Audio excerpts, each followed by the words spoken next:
Olá, meus irmãos, a graça e a paz de Cristo Jesus. Eu sou Valdeir Contaif e eu sou um missionário transcultural. E nós estaremos apresentando esse mini curso. Nosso mini curso é sobre missiologia. Vamos apresentar alguns conceitos de missiologia. E nessa primeira aula vamos trabalhar o que chamamos de comunicação concretiva. Esse é um conceito moderno de missões, do trabalho missionário. Eu peço que você abra o coração para entender esse conceito. Ele pode ser utilizado tanto na evangelização local, no discipulado e também no campo transcultural. No meu caso, meu campo transcultural é Ásia. Eu estou na Ásia e ele é aplicado aqui também, né? Bem, ele é um assunto novo, mas nós podemos entender a comunicação concreta ou comunicação concretiva porque existe uma filosofia concreta, existe uma hermenêutica concretiva, né? É muito conhecida a poesia concreta, né? Então é nesse sentido que nós vamos trabalhar, né? Para nós, comunicação concretiva é uma ferramenta missiológica, é uma metodologia através da qual nós comunicamos ideias, conceitos e ensinamentos que são trabalhados através de princípios em que a ilustração é o tema central da comunicação, né? Os conceitos, eles são elementos concretos ilustrativos. Eles se apresentam, então, como imagens, como cenários, como experiência da vida humana, né? E também como coisas da natureza, né? Muitas pessoas têm dificuldade, e a dificuldade é cultural, não é uma limitação cultural, é um jeito diferente de pensar. Elas têm dificuldade com a apresentação lógica, né? A apresentação para elas, com relação ao Evangelho, e a gente poderia exagerar isso e falar de ensino, né? Mas ensino nós vamos trabalhar em outro módulo, né? Quando nós vamos pegar a dificuldade de aprendizagem e vamos enfocar a dificuldade de aprendizagem para conceitos abstratos das doutrinas cristãs. Mas é um outro módulo, né? Aqui eu queria só que você entendesse, né, que a gente precisa levar para o concreto, né, coisas que, em geral, são apresentadas de forma com uma estrutura muito subjetiva, né? E as pessoas precisam, às vezes, mais do que isso para poder entender, né? Então, quando um autor de poesia, por exemplo, né, ele fala bem assim, sobre as estrelas no céu, né, o brilho da estrela no céu, e ele não apresenta propriamente a estrela, ele fala bem assim, é o sorriso do céu a mim, brilhando com os seus olhos, fixando em meu coração o sentimento que hoje há. Então, esse jeito de dizer, ele é um jeito concreto, né? É bem conhecido no Brasil, né? Minha terra tem palmeiras, onde canta o sabiá, né? Então, ele está apresentando a questão do Brasil através de imagens concretas, né? E é nesse sentido que nós estamos falando aqui. Existem os pressupostos para isso, pressupostos hermenêuticos, né? De uma interpretação de diversas coisas. Por exemplo, até no meio jurídico, né, com a interpretação da lei, da Constituição do Brasil, existe também princípios que requer uma hermenêutica concretiva ou materializante, né, para que a interpretação possa ser vinculada à experiência humana, né, a experiência que se tem com o mundo. E isso está em tudo, né? E nós vamos ver na literatura também, mas no nosso caso aqui, nós queremos ressaltar que existem sistemas de sociedades humanas ou grupamentos humanos e até indivíduos ou cultura familiar em que se passa de geração para geração o conhecimento através de comunicação concreta, né? E aí nós agora queremos apresentar o Evangelho e vamos apresentar o Evangelho de maneira subjetiva, dicotômica, e vamos apresentar isso dentro das estruturas racionais lógicas, e aí haverá uma dificuldade de comunicação. É nesse sentido que estamos falando, né? Quando a elaboração das ideias estão estruturadas num tipo de raciocínio que tem uma organização diferenciada, né? Criativa, diferenciada, né? E isso é importante para nós, né? Então, são dois modelos, praticamente, que podemos dizer, para resumirmos aqui nessa nossa aula, né? O primeiro modelo é um modelo bem conhecido, né? Que é o que nós chamamos de sistema cognitivo de raciocínio lógico, né? Então, esse sistema de raciocínio lógico é o sistema grego, o sistema que nós recebemos da cultura helênica, né? E nos chegou através do grego e do latim, né? E isso foi construído na cultura do mundo ocidental, né? No mundo oriental, que é onde eu estou, nós temos uma construção diferente. Você fala assim, mas não existe o raciocínio cognitivo e lógico no mundo oriental? Sim, mas não é o elemento cultural de passar alguns tipos de valores, como, por exemplo, valores religiosos, né? E aí a gente precisa lidar com isso, porque estamos lidando aqui com a questão espiritual. No Brasil, isso também se dá com missionários que estão trabalhando com índios, né?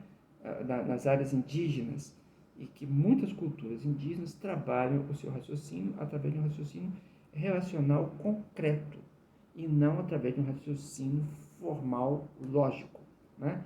Então, quero dizer, mais uma vez, que isso não é que um é melhor do que o outro. São estruturas de pensamento, de cultura, que foram montados dessa forma e acompanha valores, né? E a gente precisa comunicar o Evangelho de acordo com esses valores. Então, um é característico das sociedades chamadas ocidentais e o outro das sociedades chamadas orientais, né? Para a gente ter dois modelos apenas, não ficar multiplicando muito os modelos, né? Então, na sociedade de raciocínio racional concreto, nós temos uma comunicação oral de conhecimento. E na outra nós temos uma comunicação escrita, né? Grafada. E isso é importante para nós, porque a comunicação oral ela tem um outro colorido, né? Então, para nós que herdamos esse sistema de raciocínio lógico, né? Raciocínio grego, helenístico, né? Essa é a cultura ocidental. Quando nós vamos falar com pessoas que tiveram construída a sua cultura e a sua cosmovisão, o seu jeito de ver o mundo sobre outra estrutura, então há dificuldade. E muitos dos professores de teologia, professores de hermenêutica, de exegese e às vezes até de missões, né? Muitos desses professores, eles tiveram a sua construção a partir desse raciocínio lógico, racionalista. E agora vamos falar para pessoas que estão num raciocínio concreto. Compreende a dificuldade? Então, é por isso que a gente analisa os dois sistemas.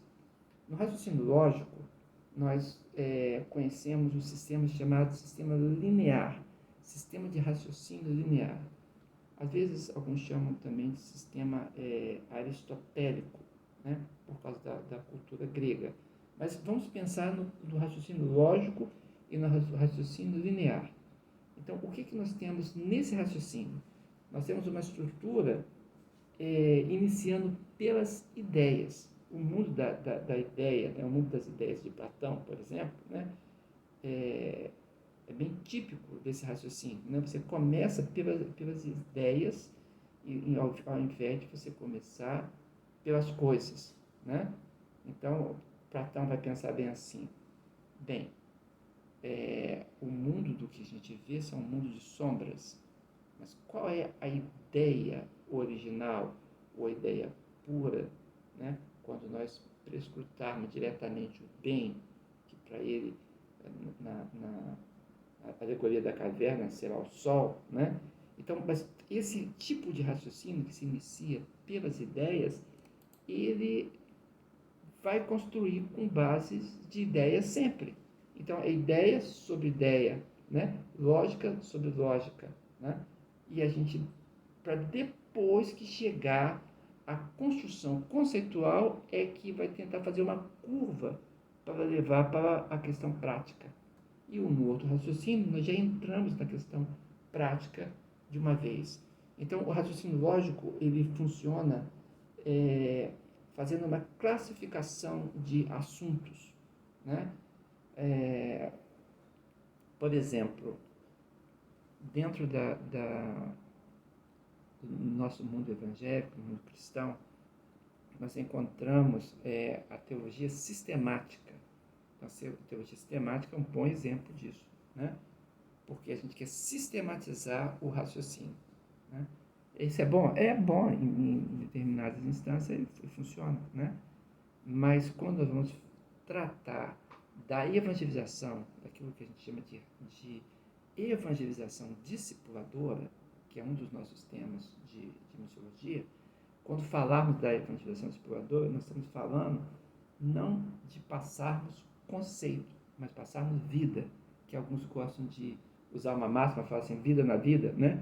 Mas às vezes a vida na vida é cheia de conceitos. As pessoas vão conversar uma com a outra, em vez de passar a vida, passa um monte de regras, doutrinas, e não é esse o sentido próprio do que queremos dizer. Né? Então, se dá a cada um desses assuntos um nome abstrato. Né? E nesse nome abstrato, nós vamos ter como resultado conceitos abstratos. Né? E vão se tecer, então, argumentos para esclarecer esses assuntos, né? Também de natureza abstrata. Né? Então, tudo que se constrói será através da razão lógica e não da razão concreta. Né? E quando isso acontece, né, os exemplos que vão ilustrar o assunto, né, vão estar relacionados, então, com essa construção que se fez. Né? Um exemplo que professores de comunicação concreta, né, usam muito claramente é a santificação. Né? Então, santificação é um conceito abstrato.